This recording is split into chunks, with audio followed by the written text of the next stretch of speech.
the last 3 lectures, we've talked about the theory of fitting ARMA models. And today we're going to jump into, okay, how do we do this in practice? How do you tackle some data that you want to fit this type of model to? And then you're going to work through that, and I'll show you how to do that in R. And then when we get to the lab portion, you're going to start playing around with some data and trying to fit some of these. We'll go through this method with some data sets. And what I'm going to try to do is do some breakout groups. And each group will play around with some data, and then we'll come back together in like 20 minutes and show each other what you were able to find in the data set. So to be able to do that, hopefully you were able to load up the ATSA library. And if I could see in the chat whether or not you're able to do that, that would be great, because that's going to affect whether or not I go ahead and do that. If you were unsuccessful, I can't do these breakout groups. Okay. Yes, yes, yes. Yep. Oh, excellent, excellent. Okay. Mark, that's fine. Okay, perfect, perfect. Lots of yeses. Okay, great. Yes. Okay, so I will stick with my current plan and let this person in. Okay. All right, so let's go ahead with jumping into like, how do we do this in practice? Hey, come on here. So we're going to go over what's called the Box-Jenkins method. And this Box-Jenkins method is just a workflow that you use when you want to fit a ARMA model to some data. And it has 3 basic components. Number 1, you're going to evaluate what form of the model you want to fit. So what level of autoregression, what types of moving average, if any, what kinds of differencing. So that there's this whole big part that's involved with that. And the first part of that is evaluating stationarity in your data. Mark talked about that. I'm going to talk about that a little bit more in the context of the Box-Jenkins method. Once you have figured out what form of the model you're going to use, then you go to parameter estimation, fit your model, and then finally model checking, looking at residuals, seeing if you have any problems with the model that you've settled on, or the collection of models if you're looking at multiple models. So I am going to present today all of these pieces kind of one at a time and show you some of the tests that you'd use in R. However, in practice, we're going to be using the forecast package, a great package, which is going to automate these things.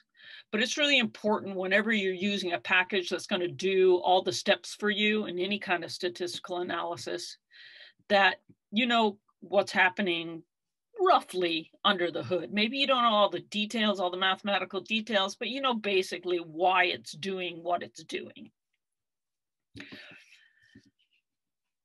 Okay, and then the second important point is when we get into state space models, what I'm going to show you is not exactly what you're going to do, but it's going to be the same idea. It's going to be the same sort of workflow, even though the precise steps will be a little different. Okay, stationarity. Roughly, when you hear the word stationarity, you should think in your head not changing in time in the context of a time series model. So you might think about the mean. Is the mean changing through time? Is the variance changing through time? So those are the general things that we're going to look at. More generally, you could mean, you know, any kind of statistical property of your data. But in practice, what we're going to look at is the mean and the variance. Are those changing? So let's see some examples. Mark showed these examples too. This is white noise. That is one type of stationarity, and we're going to use white noise a lot in ARMA models. So there's a plot of one white noise time series, and then the second one is a whole bunch of white noise time series. You can see the mean is not changing. It's fluctuating around 0. The variance is not changing. It's not like getting wider and wider through time. It's kind of like the width of that thing is constant. That's what you're looking for in your data. A AR1 process can also show stationarity. We don't have to have temporal independence like we do with white noise. So in a white noise process, the value at time t, say at time t equals 2, is uncorrelated with the value at time t equals 1. Don't have any correlation there. But in an AR1 process, we do have correlation. The value at time t equals 2 is correlated to the value in the previous time step. But we can still have a stationary process. So let's look at an AR1 process that looks like this. The value at time t is a function of the value the previous time step times a parameter, and we're going to let that parameter be between -1 and 1. Here's an example of one. That's one time series from a particular AR1. And here are 10 of them plotted on top of each other. Again, you can see visually it looks stationary. We've got the mean is flat and it's fluctuating around 0. And the variance is not increasing through time. Okay, that's just kind of a visual look. I mean, we will do some test to test that formally, but visually that's kind of what we're looking for.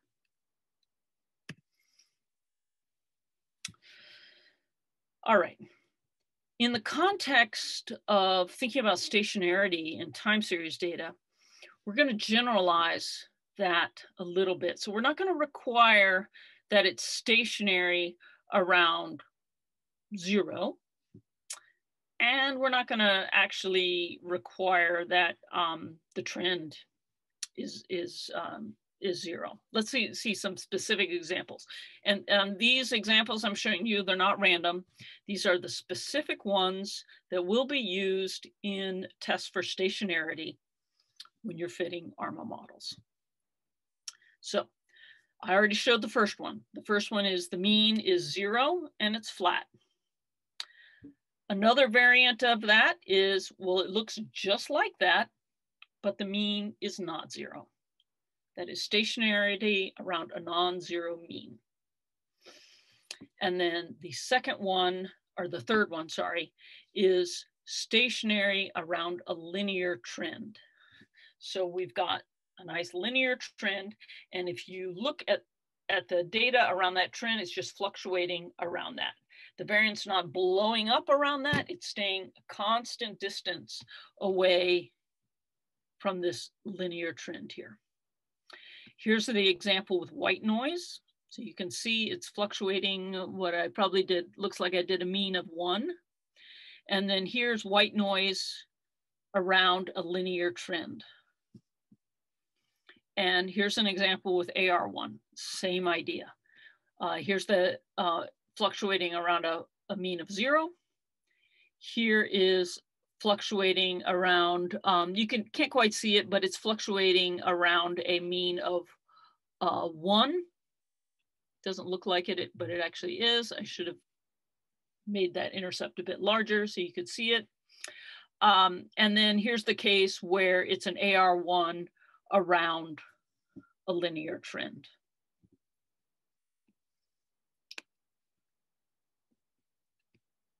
Okay.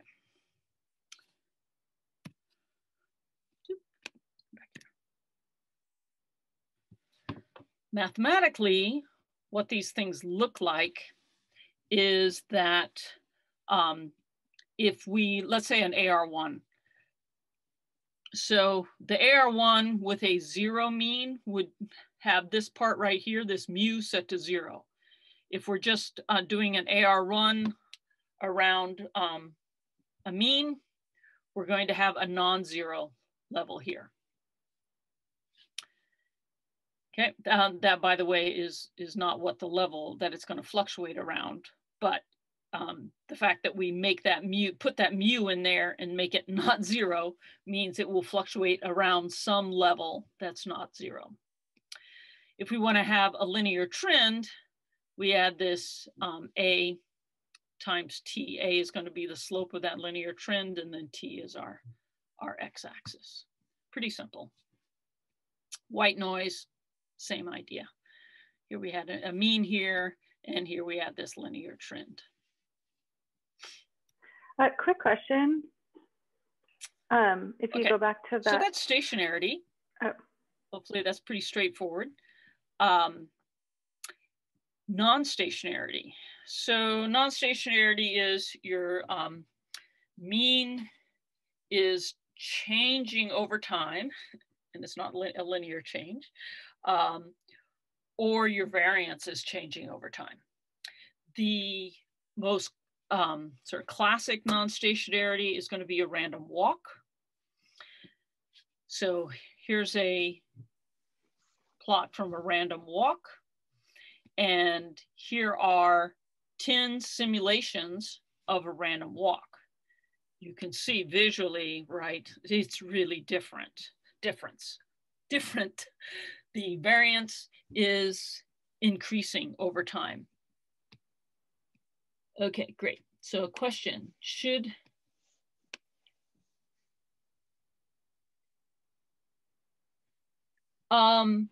yeah, okay, so Michelle asked, should the AR1 be written as xt mu plus phi times xt minus 1 minus mu plus wt? No, it doesn't have to be written that way. Yes, you can write it that way. And yes, in typically in functions, for example, the functions that you use in R, they are going to write it with the mu like that. But you don't have to write it that way. And once we get to next week and we start working with state space models, you are almost never going to see it in the form that you have written it. You're going to see it in the form that I wrote it, which is just like this. So is that the form that's how used? We are going to, because it translates more naturally to these biological processes that we're modeling. Okay.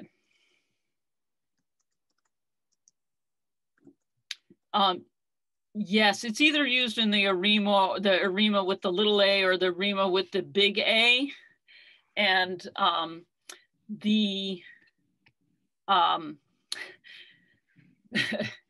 laughing here because it's really confusing the way in the R functions with the ARIMA with the big A and the ARIMA with the little a.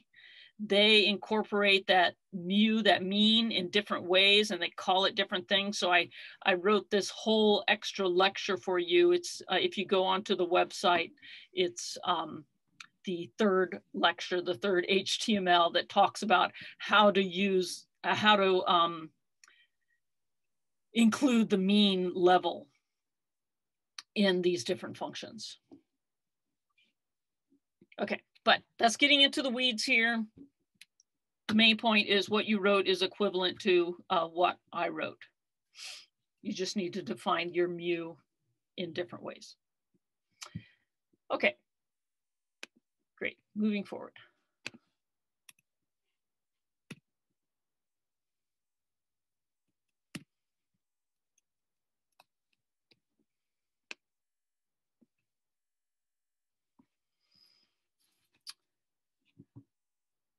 All right, so interestingly, okay, so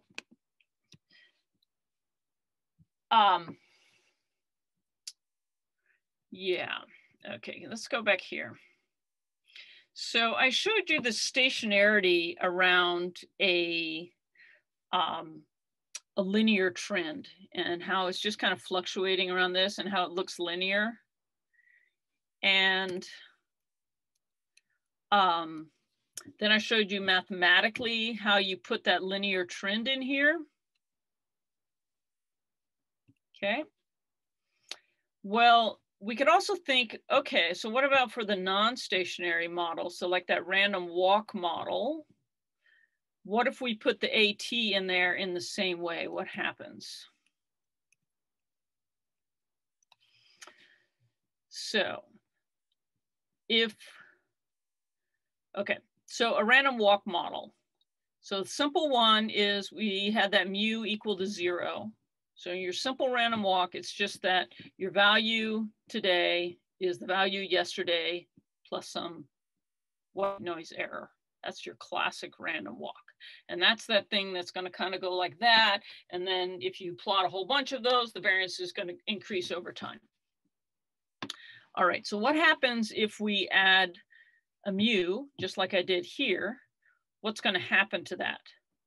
Well, it's going to have, it's going to keep wandering like that, but the mean value is going to go up linearly, actually. Okay, it's, can you see it, Dosho? Yeah, okay.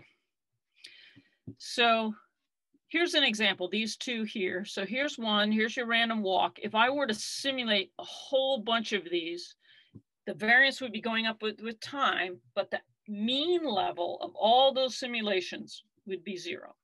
That's the classic one, that mu is 0. If I make here, I make this mu non-zero, it's what's called a random walk with drift.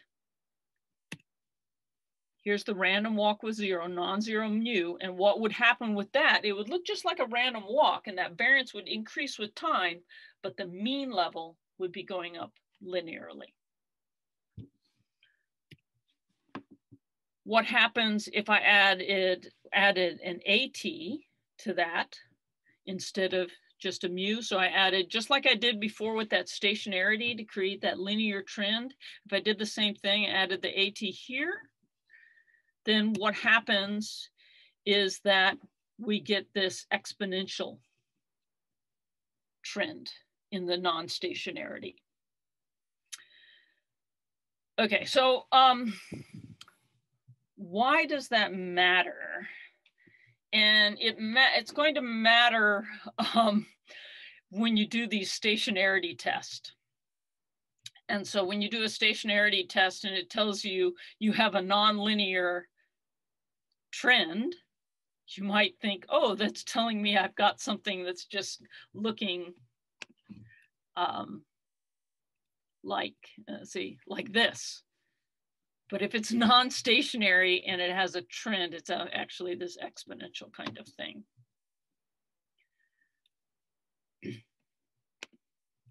And knowing that, or being vaguely aware, just remembering that, oh, wait a second, trend in non-stationarity means something a little different than trend in stationary. If you just remember that, it'll at least sort of flag you if you, when you're looking at your stationarity results.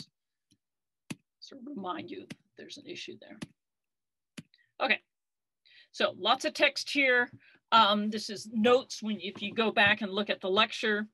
The main point is to think about, okay, why are we testing stationarity? So whenever you're taking a course on time series, classical time series analysis, they're going to hammer stationarity. And so you may think that, oh, wow, that you always have to have stationarity or you have to remove it from your data to model the data. And that's not true.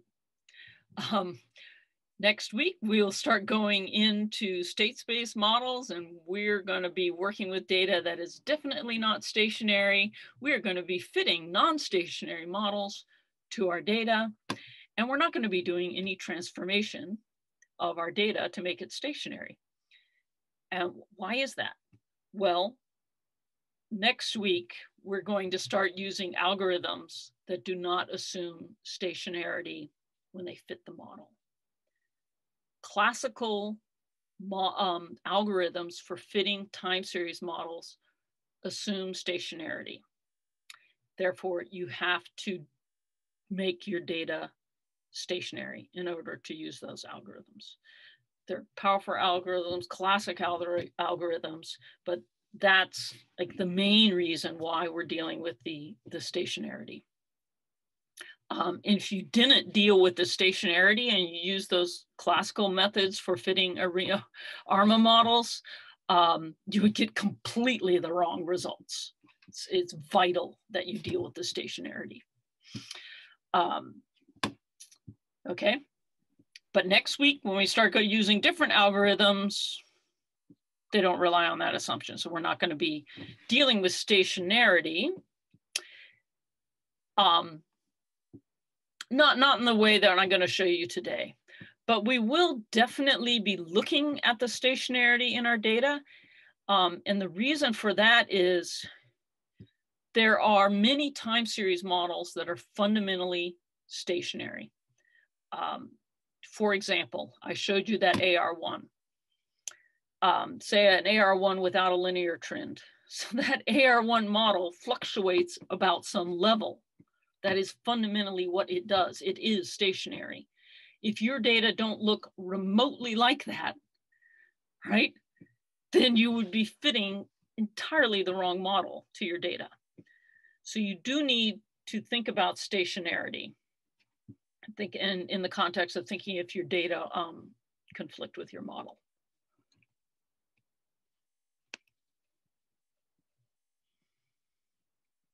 Yes, and also Mark brings up another point, which is stationarity will be very important when we look at our residuals. So when we do diagnostic checking, we definitely want our residuals to be stationary. It's a big thing that we're looking for. Okay, great.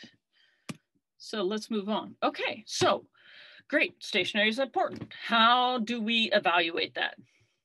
First off, you look at your data. You plot your data and just take a look at it.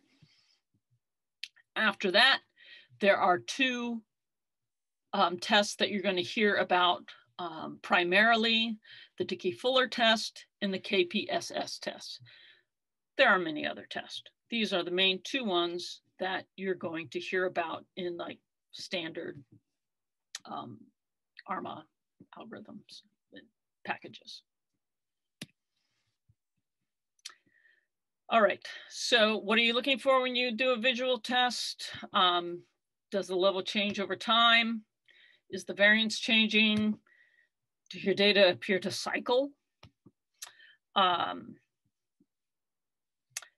Those would be the really big things.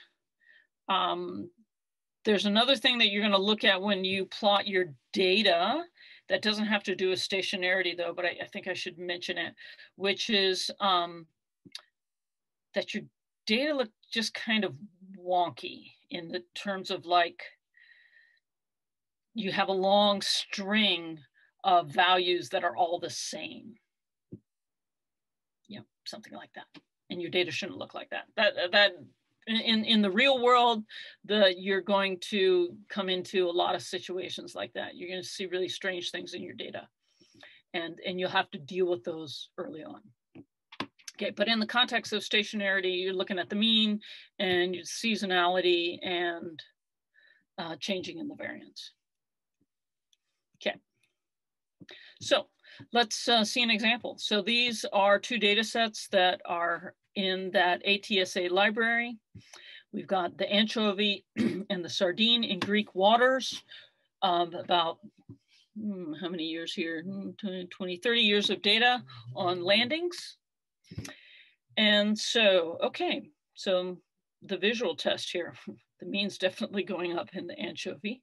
So that definitely gonna have to deal with that. To my eye, it looks a little bit maybe exponential, possibly. Seasonality, well, these are annual data, so there shouldn't be any seasonality, and there's no like real big wonky cycling that I see, so that's okay. The variance, yeah, nothing really obvious. What about the sardine? Yeah, that looks kind of like what I would hope our data would look like. It's kind of got, the mean's not changing and it is kind of flat. Okay, so that's in the real world. That's kind of how your visual test is going. Like there's nothing seriously horrible that it looks like here, but we do have a trend we have to deal with in that anchovy data.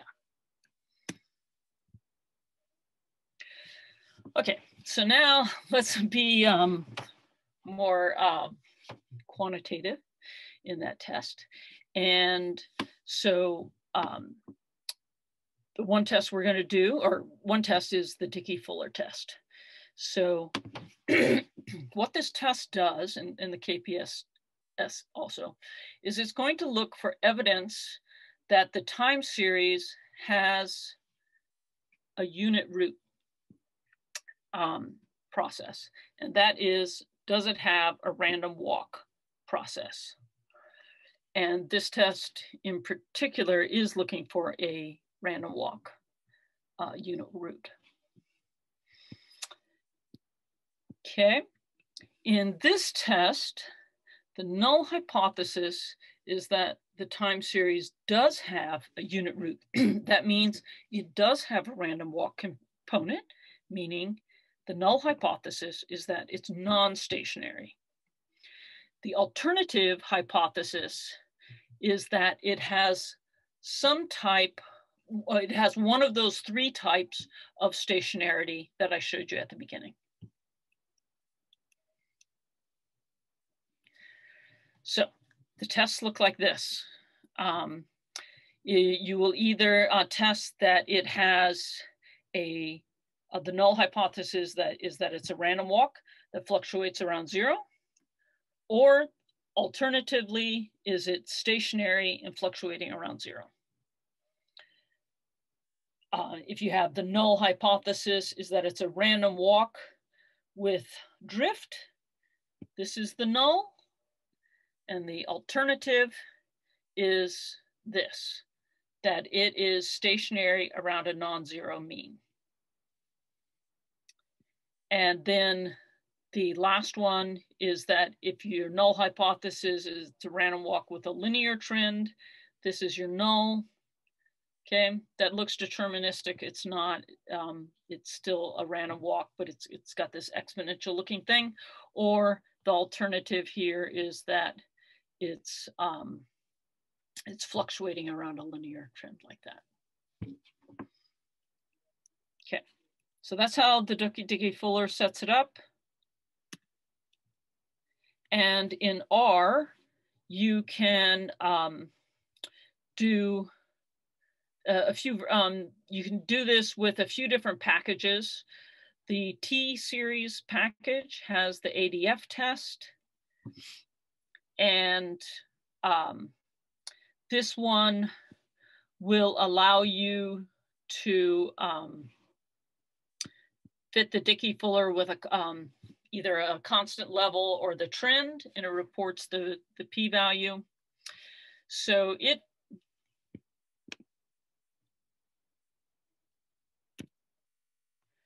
this one is always doing this test here. That augmented part is saying what this looks like. In the classic Dickey-Fuller, you just testing that. In the augmented one, you can have like AR2, AR3, you know, these larger things. That's what's going on there. All right. Yeah, so these explosive, I'm going to ignore. So Mark talked about how when you have an AR1 process, if you can have the case where it's sort of it's not a stationary if it's an AR1 and if that B term is greater than 1, the absolute value, the thing kind of explodes. So this function allows you to test that. We don't care about that. We're looking for the stationary, so we use the default value here. Okay, so let's try this with the anchovy data. Okay, so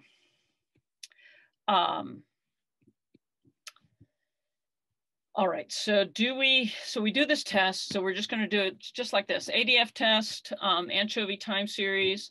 We're going to set the k equals 0 to do the classic Dickey Fuller. So it's just an AR1 in our alternative hypothesis. And what we remember, the null is that that there's a random walk. So we would like to reject the null for this test, and we don't reject it here. So this.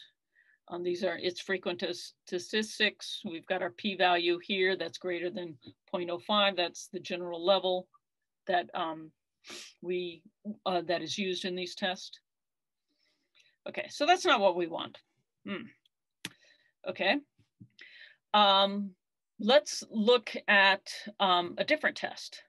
Sorry, a different package to do this test. We could use also the IRCA package, and this is the Dickey Fuller in that package. And unfortunately, the syntax in this is a little different. For that one, we say lags equals 0. That's our classic Dickey Fuller. We just have that AR1 in our alternative hypothesis. And now what we want to do is we want to deal with that. We've got that trend in the data, so we got to deal with that. So we want to set the type equals trend to allow a trend in our alternative hypothesis. So now you kind of see why, you know, I set those different hypotheses. So if you use these tests, you need to have some idea of what's going on. In this case, like you can see, like if I said the type equals none, that would say that it's fluctuating around 0. Well, that clearly is not the kind of stationarity we've got in that anchovy data, because it's got that trend. So we're going to have to allow a trend in this test. So we have to allow an alternative hypothesis that looks like a linear trend with something fluctuating about it. And that's what happens when we set that equal to trend, type equals trend. Again, don't get too hung up on exactly understanding this. You're going to, forecast package is going to do this for you, but you need to have kind of a basic idea of what is happening in the background there. Okay. With this test, it's quite painful interpreting it. It's the T-series one is nicer. It's not as flexible. It doesn't give you your different alternative hypotheses, but the output is a whole lot better.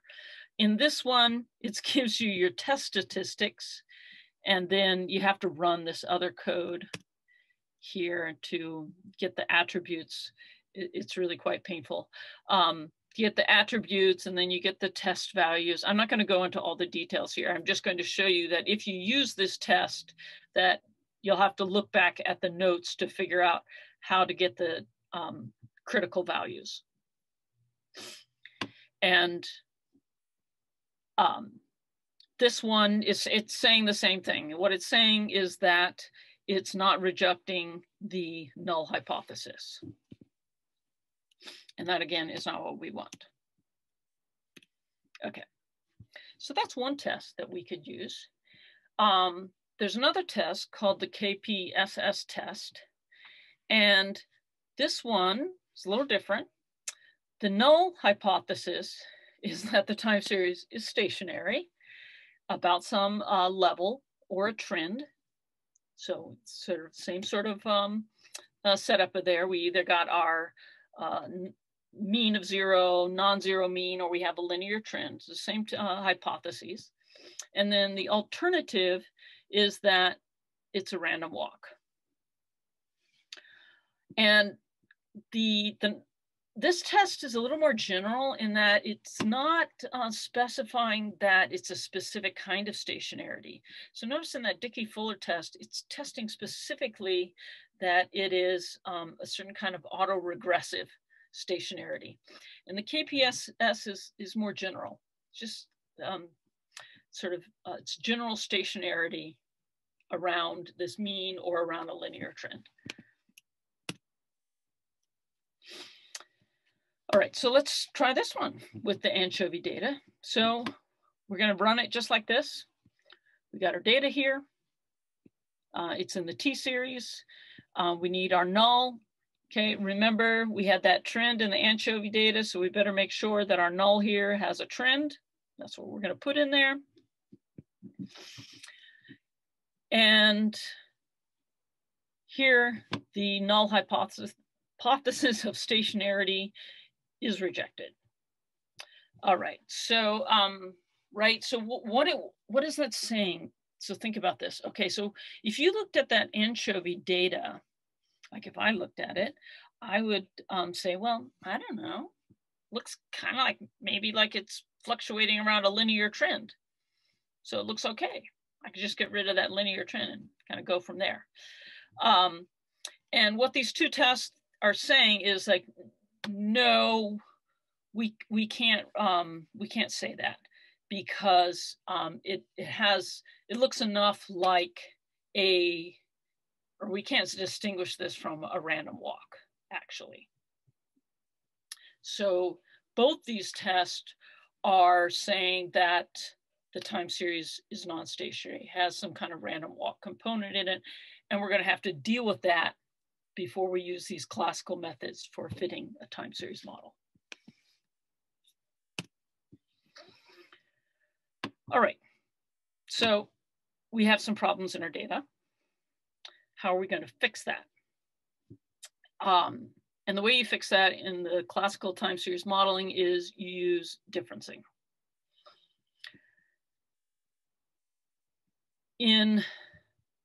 Once we get to next week, and we start working with the state space models, we're going to be dealing with stationarity typically by using some kind of covariate. We're trying to use something that's going to explain whatever is causing the random walk, or maybe we'll include a random walk in our model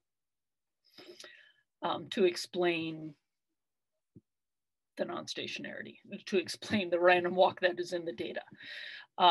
But in a classical time series framework, you're going to difference the data and get rid of that non-stationarity. Okay, so what is differencing? Very simple. It's just transforming your data by taking differences within the time series. So for example, Z here is xt minus 1.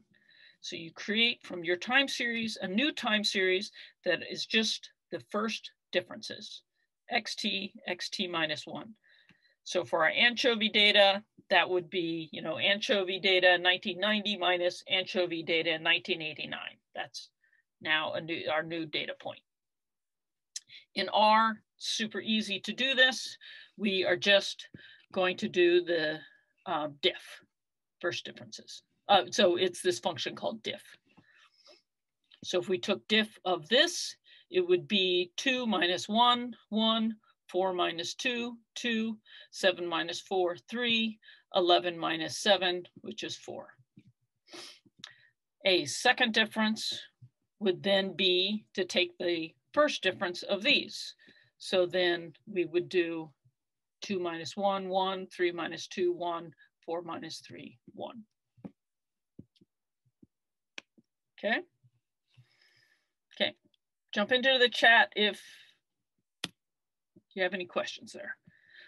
So let's do that with the anchovy data. And there we go. So here's our anchovy data. And here's our first difference.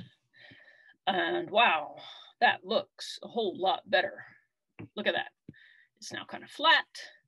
It's just around this, oh, it's even, you know, just about a level of 0. Great. That's what we want. That's the kind of data, how we want our data to look. Okay. So, and okay. Yeah. I want to think about, or just show you one example of why this is going to work to get rid of these random walks in the data.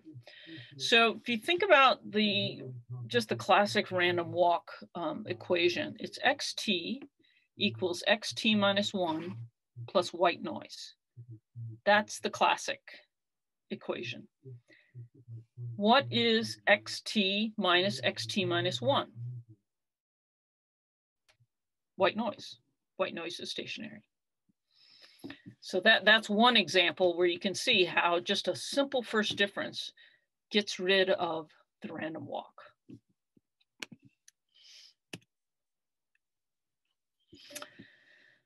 All right, so now let's run the that is surely not, it's not rejected. Wait.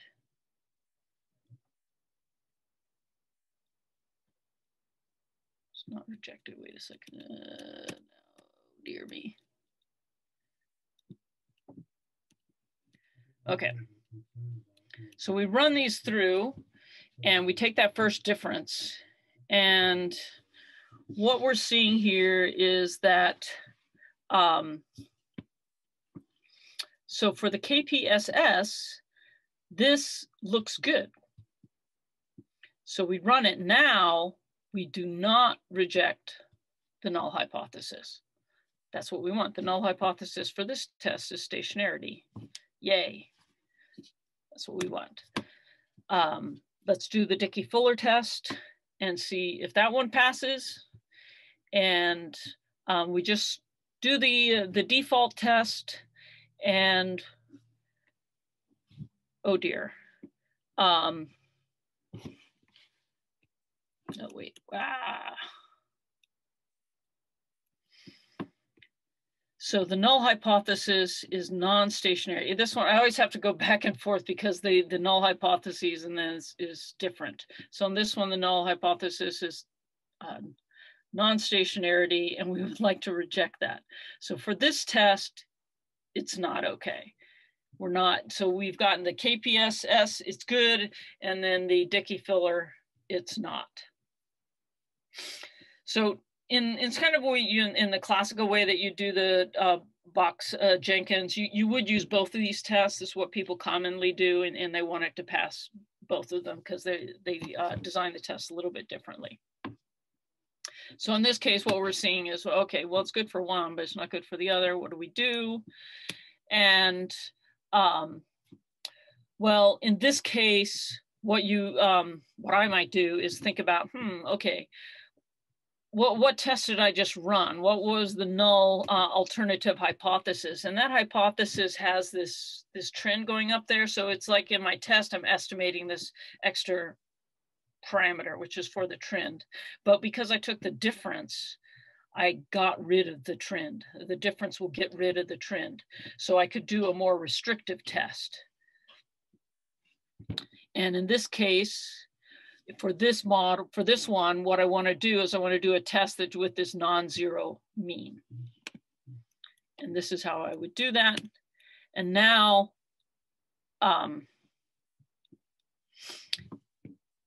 it's too much material. So the point here is that, okay, I guess I'll keep plowing ahead here. So if I do a more restrictive Dickey-Fuller, in that case, it does reject the null hypothesis of non-stationarity. Whereas if I did a more general one, it didn't.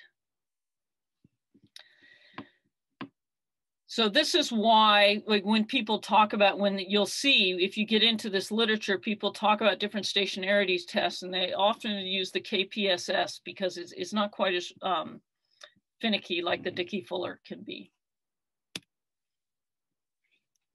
Okay, great. So I went into the weeds a lot and how you do these stationarity tests. Like I said, the forecast package is going to make this a lot easier for you. So the forecast package first has this nice little function. It's called indiffs, and it will calculate for you how much differencing you have to do in order to make your data stationary. So all it takes is your data, and then you tell it what test you want to use. So here, I say use the Kpss test, and it figures out one difference. Okay, and then with the Adf test, same thing, it'll come to the same conclusion, one. That won't always happen, right? Often it is, but it won't always happen. But the nice thing about the forecast indiffs function is this thing that I just said where like, oh, wait, I have to figure out the right Dickey-Fuller test. If I do differencing, I can't have the trend. And if I do second differencing, I have to get rid of that mean. Oh, remembering all that stuff just drive you crazy. The indiffs function does that for you. It knows which one to use based on how much differencing that it does. So that's really handy. You just run that on your data and see how much differencing you need to do. Okay, summary. Stationarity. How do you test it? Plot your data. Always plot your data. Secondly, do unit root test. You can do those with forecasts, but look at what it's showing you and look at the two different tests. Make sure that it is passing stationarity, because stationarity is really crucial when we go to the next step, which is estimating the parameters. What happens if you can't get your data stationary? That might happen. And in that case, the class of model that we're talking about might not be appropriate for your data. The other thing that might, in the real world, might happen is that you need to detrend your data in some ad hoc way. So, for example, if you have some wonky cycles in your data, they're not seasonal cycles, it's some non-regular cycle that is happening because of, I mean, who knows what? I mean, you will see this in real data. And you may need to fit like a smooth mean and subtract that. You will see people doing that if this differencing trick doesn't work. Okay, so that was the hard part. Now it gets a lot easier. Okay, I'm sorry to go deep into the weeds there, but it is so crucial when you use classical time series models to deal with stationarity. So next, we need to select the level of the autoregression and the level of the moving average. Okay, so on Tuesday, Mark talked about using the ACF and the PACF visually to infer the AR and the MA lags in a ARMA model. And he mentioned, however, that it can be kind of hard if you have both AR and MA. Your ACF and your PACF don't have these really sharp patterns that allow you to determine the how much autoregression or how much moving average you have. But let's look at the anchovy. And for this one, you can see, I mean, here's our little confidence intervals there. And this looks like there's no AR or MA pattern in this data. So that's kind of interesting. So that would be more like a classic, when we first difference, this means it's kind of like a classic random walk. Okay, so that's a good, but it's a good visual test. You should always do an ACF and a PSEF on your raw data, just give you a sense of kind of what's happening visually. But when in a Box-Jenkins method, when we are selecting these, what we're going to be doing is using a formal model selection process. And what it's going to do is you're going to fit a whole bunch of different models, and then you're going to use some model selection criteria to select them. It's either typically it's going to be AIC or BIC. Those are the ones you'll normally find in your options in the functions. And in the forecast package, it has a function called AutoArima that's going to go through that for you. And it does everything basically. It's going to start off and it's going to figure out the level of differencing using that indiffs function. Once it's got that, then it's going to fit a whole bunch of different ARMA models, and it's going to select one based on what you tell it, AIC or BIC. And it will, in the quick version, it's going to do this with step AIC, but you can also tell it to do this very long comprehensive search and find the best model. Okay, so let's see how this works.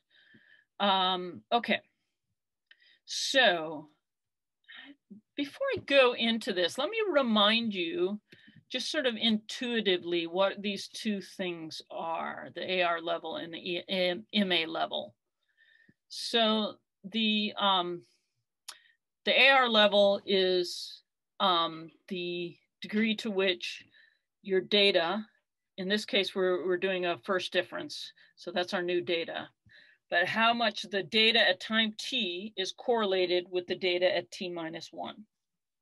How much is that correlation?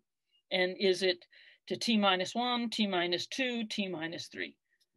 That's AR. The MA level is saying how much is the error correlated? Is the error just a white noise process, or is the error itself correlated? Okay, so how to think about that, kind of a real world example here. So let's say you were modeling population data. Okay, you're not going to do a difference. Okay, forget about the difference for the moment. So if you were thinking about, okay, what's the AR process? You'd ask, how is population size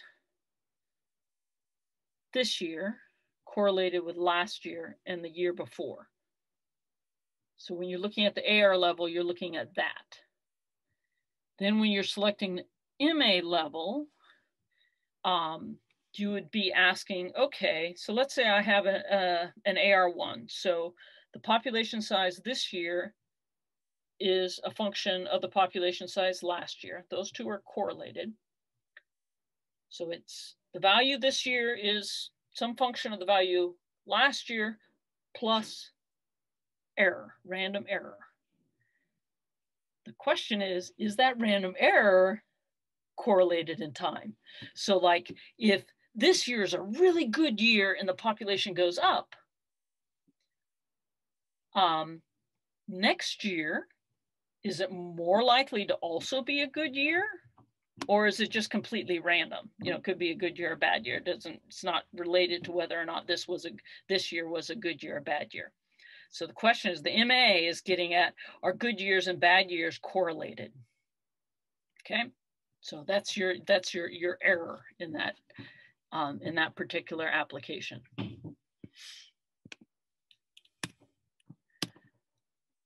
All right. So let's see, let's do this. Use this Arima function on the anchovy data. And let's see what it comes up with. So if you were to run this, it would come up with this. And right here. So what does that mean?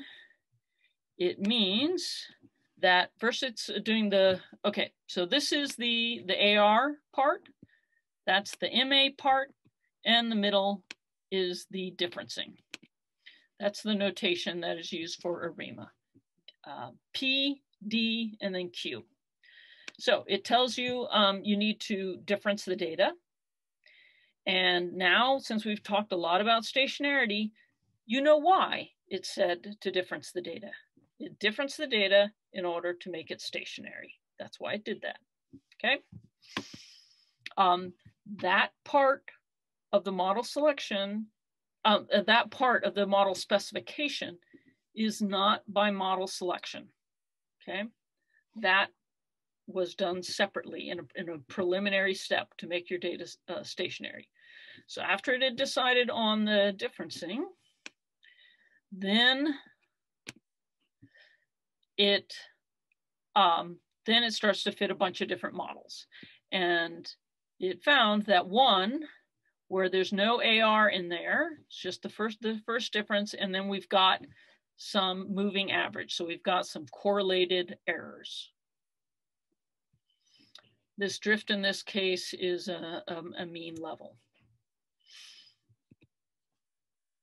Okay, there we go. If we did trace equals true, we could see all the different models that it fit and how it went through that. So it, you know, started off with this one and then went here, and action value.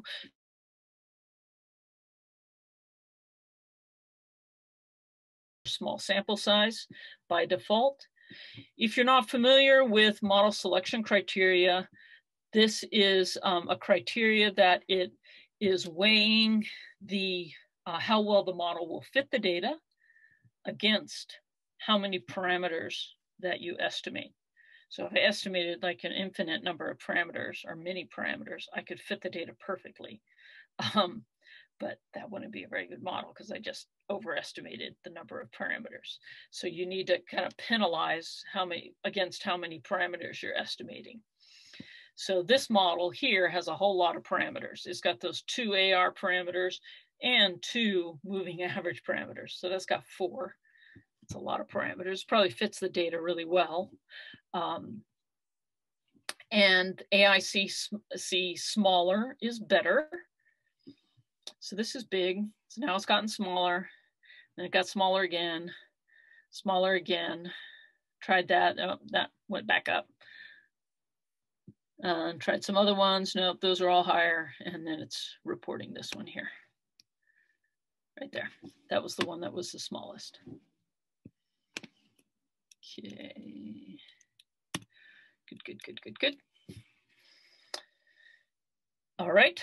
So that's the model that it selected. And let's see if I have this on the next slide here.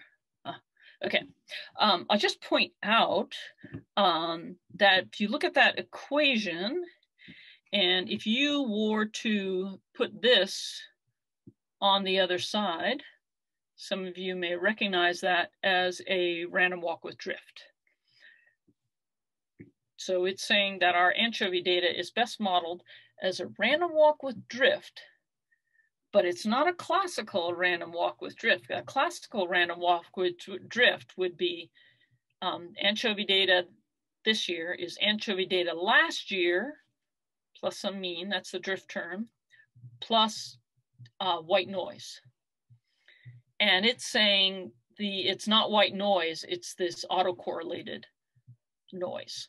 So it's a random walk with drift with some autocorrelated noise. It's kind of interesting.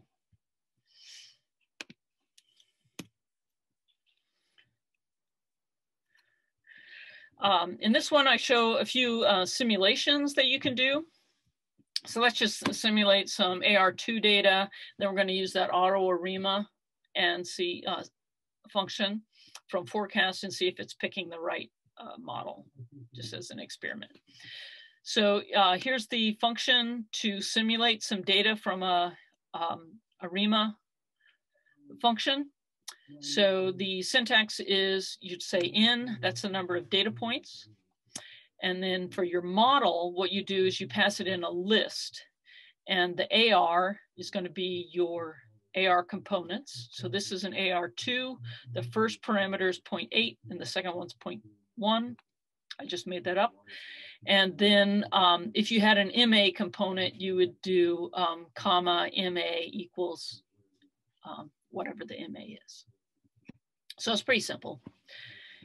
So here we go, simulate some AR2 data, fit that using Arima. What happens? It chooses AR1 as the best fit model. So that's kind of interesting, not AR2, but an AR1, a simpler model than the actual data. That was just one. Let's run a whole bunch of these and see how it does. So what I did here is I just did a for loop, stored which model that it selected. And now I'm going to make a table. And this is an AR1. So this is the AR part and that's the MA part. And you can see that about 75% of the time it picks an AR1 and not an AR2. And it's never picking a MA model. So that's a, just shows you a really simple example of how you can explore how well the model selection works. And we'll use this later in the course, lots of examples where we're using simulated data to try to understand how our estimation is working and how much data we would need to estimate the model that generated the data. So in this case, what the conclusion would be that 100 data points is not quite enough to identify an AR2 model.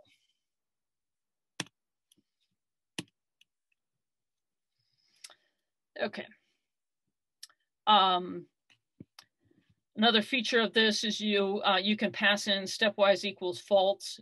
It'll take a long time, but what that's going to do is it's going to do a comprehensive search of the in the models. It's not going to do a stepwise algorithm. Okay, so summary. So in practice, fitting now using R, like fitting these models is really straightforward because you can just use a function like Arima. It's going to do all the steps for you. It's very robust. You'll still want to do the visual test. You need to understand what's going on with your data. But that Arima is going to simplify things a lot. Okay. However, in practice, I would say in my work, it would be a rare case that I would just use the model selected by Arima. And the reasons for that are that I'm often using an established model. Like there's a reason people want the form of the model to be something in particular. For example, I'm using something from another paper and analyzing similar types of data. Or another reason is I am analyzing a process that is fundamentally autoregressive with a certain lag. So a lot of the things that you are going to be modeling as fisheries biologists will have a fundamental structure. For example, if you were analyzing movement data is fundamentally AR1. It's a random walk. A lot of genetic data, it's fundamentally a random walk. So so there are many situations in practice where we know the structure of the model that we want to fit. There may be other aspects we don't know about, maybe covariates that are affecting it, but the structure that we know. So in those cases, we're not just using a function like Arima to tell us, okay, what's the best form.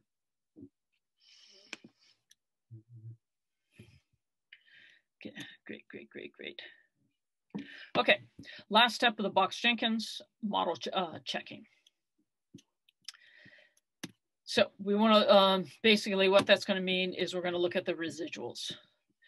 And so what is a residual? First off, a residual is the difference between what the expected value is and the data. So I have the anchovy data at 1990. What is the expected value given my model?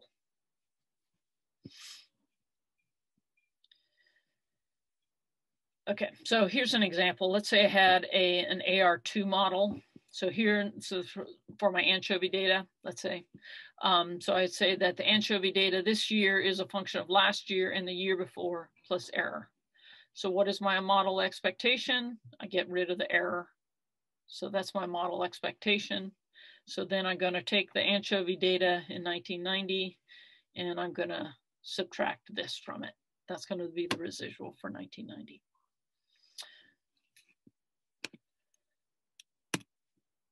So fortunately, you rarely have to do that calculation because pretty much all functions in R will have a residuals function. So you just say residuals, your fit, whatever your fit comes from, and it will output the residuals. So in this case, the fit from Arima, I can just pass that to residuals and I get my residuals. Nice. Don't need to do that. Okay, so once you have your residuals, what do you do with them? First off, as always, plot them. They should look roughly like white noise. Nothing sort of really obviously different than that. Secondly, you're going to look at the autocorrelation. It should look uncorrelated, roughly. And then lastly, you do a histogram. Those are the three really basic diagnostic checks that you do. And if you hit those three, you've done 90% what you would ever do. The forecast package is really nice because it does these three tests for you. It has this function called check residuals, and you just do put your fit in there, and here you go. So it reminds you what the model is. It plots them. Don't look too bad. Your ACF, nice, that's what we want. We don't want any of the lines zooming up above these confidence intervals here, that's good. The histogram, well, that doesn't look very normal. So that might be an issue there, although we've only got 30 data points, so it can be hard to determine if it really is normal. But looking at that, you might think, maybe I have to explore that, the normality of my residuals a little more. Maybe that's not the best, error distribution.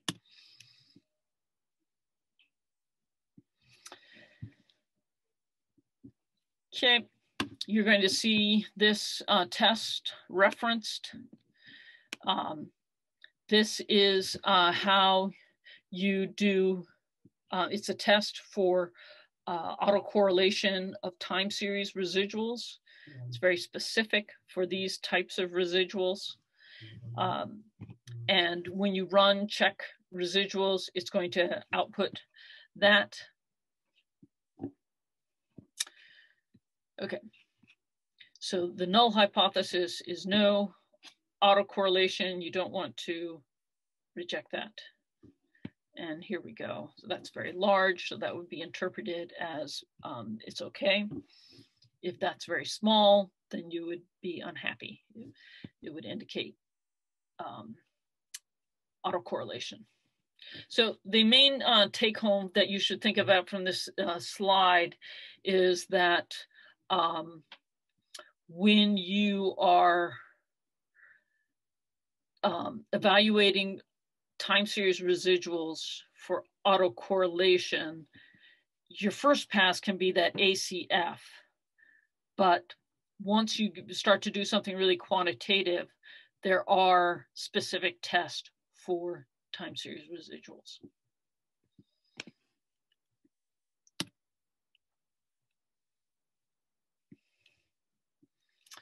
Okay, good. Okay, a few minutes left here. And I think, let's see here. I'm gonna take a little breath here. So Mark had some comments. Mark, did you want to comment on that? Regarding using the ACF versus PACF? Sure. Yeah, you're muted. Oh, am I? Can you hear me? No, I'm unmuted. No, you're good. You're good. Okay. Yeah, you definitely want to use the ACF there because you're looking for, you want to know if there's correlations at any of those lags, and you're not interested in removing all that intervening correlation that we were particularly interested in doing with the partial autocorrelation function. So your intuition is probably just use the ACF, but you definitely want to. And like I have reviewed papers where people are like, oh yeah, we checked for autocorrelation in the residuals by using the PACF. No, you didn't. So yeah, just something to be aware of. But like Eli said, if you want to use, you know, the forecast package to do it, you won't have to worry about that. But yep, you definitely want the ACF and not the PACF. Yep.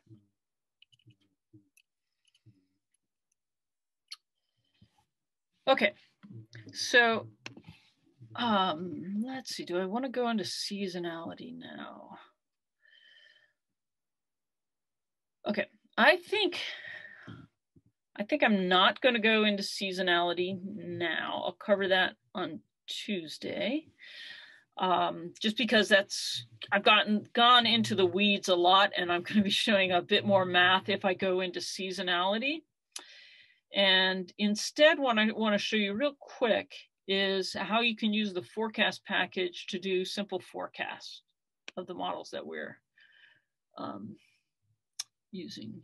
Okay, so forecasting with the forecast package. So the basic idea about forecasting with a ARMA model is quite straightforward. So there's nothing too magical about it. For example, let's say I had an AR2 model. So what does this model look like? So it would look like this is the anchovy in year t is some function of anchovy year t minus 1, and then some plus anchovy in year t minus 2, plus some error. So, sorry, with the anchovy data, I remember that the model we need to use is the first difference. So in this case, y is the first difference of our anchovy data. So you go through a bit of algebra here, and you could work out that the just crunching crunching through it, and you would see, you could write out that the anchovy 1990 is minus anchovy 1989. This would be your estimated mu parameter. And then you would have your anchovy 89 minus anchovy 88 times your beta parameter. And then the other first difference, which would be the t minus 2, which is anchovy 88 minus anchovy 87 times that beta. Okay, it's rather tedious, but if you had that estimated model, you could go through this and get that. And then to come up with your estimate, you stick all that into this nasty looking R here, and you would come up with your forecast from your estimated model. Okay, so that's just the basic idea. Once you get these betas and you compute that mu, and get that forecast. So the forecast package will do that for you, which is great. It does all that nasty algebra, so you don't have to keep track of that. And it will also get you your confidence intervals and your prediction intervals. And those will take into account the parameter uncertainty and also the size of the variance in that error term. So here we go. It looks really simple. The function's just forecast. You put your fit there and you tell it how far ahead you want to forecast. Here's an example. Forecast 5 steps ahead. It gives you the point forecast. This is the same thing that you saw on the previous slide, that number. And then, as I said, it will give you these prediction intervals. You can put that into a forecast object, and then you can plot it, and it'll plot it very nicely for you. So this is pretty, really nice. You can see how you could use basically 3 lines of code, I think 3, to produce a forecast from any time series of data. Missing values. Oh, we have missing values all the time in the data that we work on. These models can be fit fine with missing values.